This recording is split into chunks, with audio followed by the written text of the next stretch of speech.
Yo, what's going on, you guys? Today we have that hockey game that will hunt me until the day I die. As you guys know, man, I'm a novice when it comes to hockey. I'm just not starting to get into it and stuff like that. And he said this game will hunt him until the day he dies. So I want to see what happened in that game. I'm intrigued. So if this is your first time on this channel, don't forget to like, comment, and subscribe. Let's do it.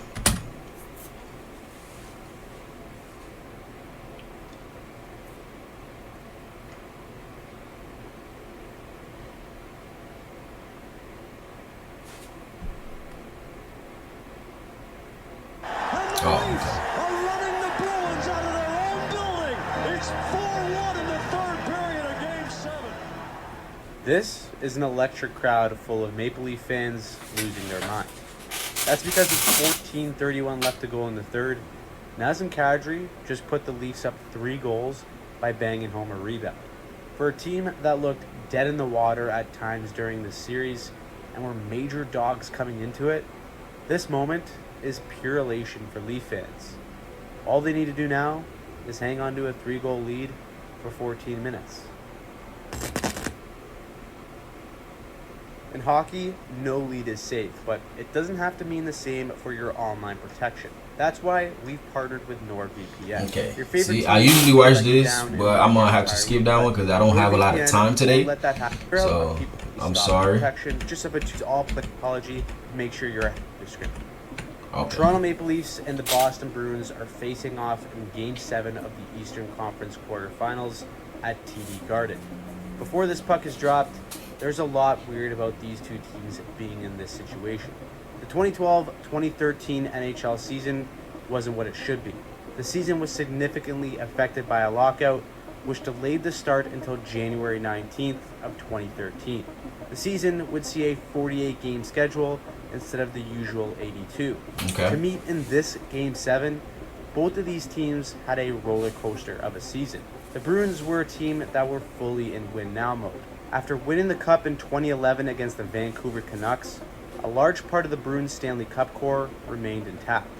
For the majority of the shortened season, the Bruins remained one of the better teams in the East, and they were still the bullies of the NHL.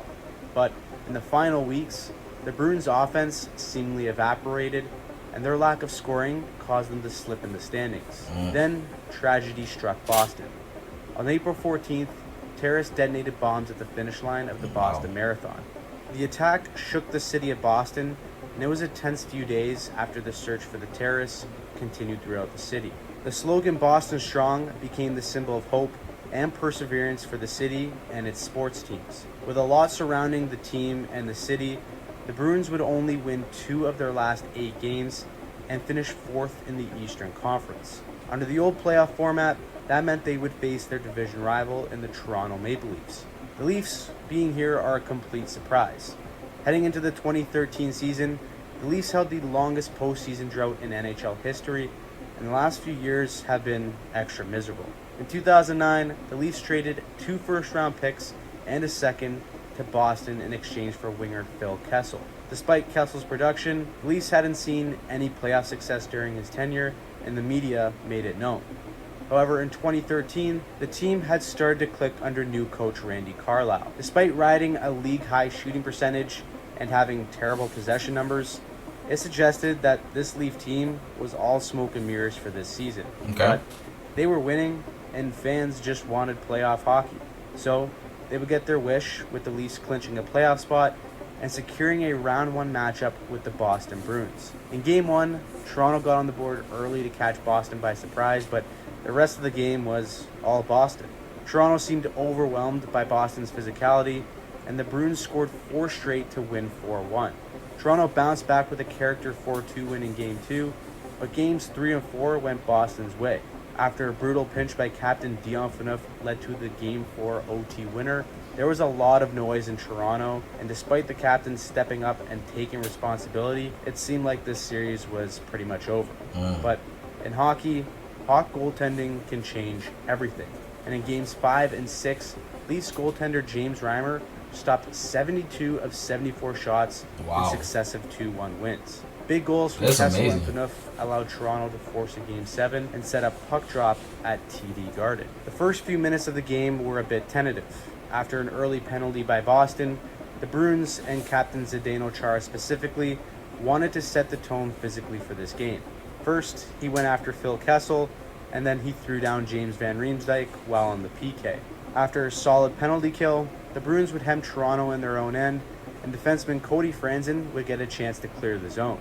After making a safe play up the wall that was stuffed, Franzen would make a strong play on Lucic to strip the puck and then would make a brutal no-look pass into the middle of the ice. That would give Matt Barkowski a free lane to hammer this home and make it 1-0 Boston. With the Leafs looking to respond, Joffrey Lupul would get a partial breakaway and get high-sticked by Zdeno Chara, putting the Leafs on the power play. It wasn't until 10 seconds remained on the power play where a Dion Phaneuf slap shot would cause havoc in front of the net. With Van Riemsdyk and Lupul crashing the crease, Cody Franzen lurks in the weeds and makes good on his previous mistake by tying the game.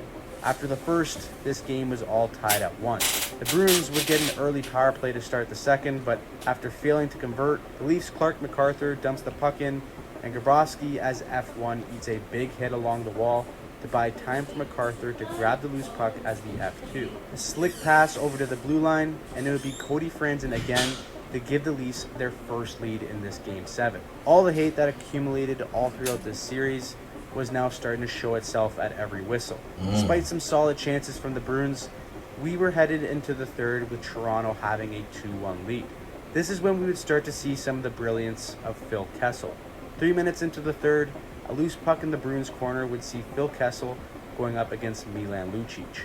Now, a betting man would say that this is an easy play for Lucic, but Kessel knows his limits and smartly ties up Lucic's stick just enough for Van Riemsdyk to pick up the loose puck. As Van Riemsdyk cuts in, he releases a shot that handcuffs Tuukka Rask, and lost in coverage is none other than Phil Kessel. The Leafs were simply outworking the Bruins and beating them at their own game.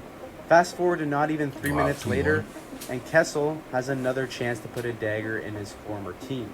With a 2-on-1 with Nazem Kadri, Kessel saw an identical opportunity in Game 6 and was stopped when he held onto the puck. This time, a quick shot to intentionally pass it off the far pad of Tuukka Rask sets up a golden rebound for Nazem Kadri to make it 4-1. Smart. It's in this exact moment where everyone, including the players on both sides, thought this game was over. Leafs center Tyler Bozak was already getting texts on his phone saying good luck in round 2. Even the Bruins color commentator Jack Edwards had admitted defeat. The Toronto Maple Leafs, unless they suffer a colossal collapse, are going to eliminate the Boston Bruins. Despite the depression kicking in for Boston, there was still one Bruins player who wasn't giving up. And that's why you love sports, right, man? Sports is just, you just never know, man. Until the final whistle is blown, you just never know what can happen, man. That's why I love sports. Forward Milan Lucic. With 10 minutes left to go in the third, Lucic would get the puck at the blue line and drive wide on Toronto as they sat back. As all 5 Maple Leafs collapse, Lucic rounds the net and gives a perfect centering pass to Nathan Horton for the Bruins to cut the lead into 2. Despite breathing some temporary life into the Bruins, Toronto didn't give up much. Fast forward to 3 minutes left in this game, and Matt Fradden has a chance to shut down any potential comeback on a breakaway. A fake to his backhand sends the puck rolling on his stick, and a golden opportunity was missed. With the clock in the final 2 minutes of the game, Boston went full press and decided to attack a particular weakness in Toronto's netminder. Despite being a big reason why Toronto was even in this position, rebound control was a very big issue for James Reimer in this series. Leafs former assistant Greg Cronin said that Reimer was more of a puck blocker than a puck catcher. A lot of pucks hit his glove, but they didn't stay there, and even Bruins defenseman Johnny Boychuk would admit later that the Boston coaches were pleading for the players to shoot everything at Reimer. So with a minute 30 left and the goalie pulled, the Bruins stuck to that plan. An initial Chara shot would force Reimer to kick a rebound right back to Boston, only for Chara to tee another one at the net and create a rebound for none other than Milan Lucic. With a minute 22 left to go in the game and Lucic looking at the clock, the momentum has swung fully into Boston's favor. The Bruins smelled blood in the water. like I'm not even watching the game live and I'm having chills. I'm getting chills right now, man. It's like, dang, I wish I could have been watching this game. And they wasted no time capitalizing on the momentum. 3 seconds to go. Bergeron shots. Oh! Wow. Bergeron ties it. Hearts and Lions. In the final 11 minutes to tie Game 7. With a 6'9" Zdeno Chara parked in front of the net, Patrice Bergeron would send a floater from the point and beat Reimer clean to tie this game and send it to overtime. For an underdog Leaf team that thought this game was all but over with a 3-goal lead in the third, Boston had done the unthinkable. For the Leafs, all they could try and do is move on and score the next one. And despite them being on the ropes heading into OT, the Leafs' top line came out attacking the game. 2 minutes in, a gorgeous centering pass by Kadri would find Joffrey Lupul right in the slot for a grade A chance, but Tuukka Rask would make not one, but 2 unbelievable saves on Lupul to keep this game going. Wow. As every minute passes, Boston continues to dictate the play. The Bruins have fully hemmed in Toronto in their own end yet again. For both of these teams, this has been a roller coaster of a season and a series. For a Boston team and city that desperately needs a win both on and off the ice, a heroic comeback will go down as one of the greatest moments in franchise history. For the Leafs, 1 bounce here, 1 inch there, and this lurking nightmare goes away for Toronto. But instead of trying to win this game, it just feels like Toronto is playing not to lose. That's because a loss here would make it a game that would undoubtedly haunt them and their fans forever.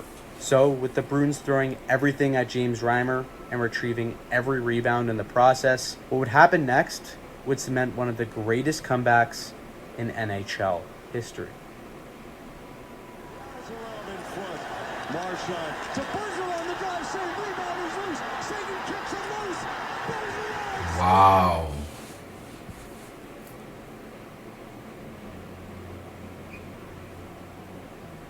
Wow.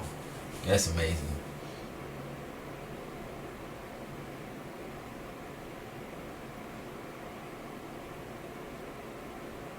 Wow. 4-1. Wow. 4-1, bro. Is it done? Yeah, I think it's done. 4-1 with 10 minutes left, 14 minutes, and you can't win. Man, that's, oh man, this was an incredible video, man. Like, again, like, sports, man, like, you can never, like, until the final whistle, man, you never know what can happen, man. This was a very good video. See, I would have never known that if I didn't click on this video. So thank you for this video. Yeah, man, if this is your first time on this channel, thank you so much for watching with me. Don't forget to like, comment, subscribe. We do videos like this all the time. I'll see you in the next one. Bye bye.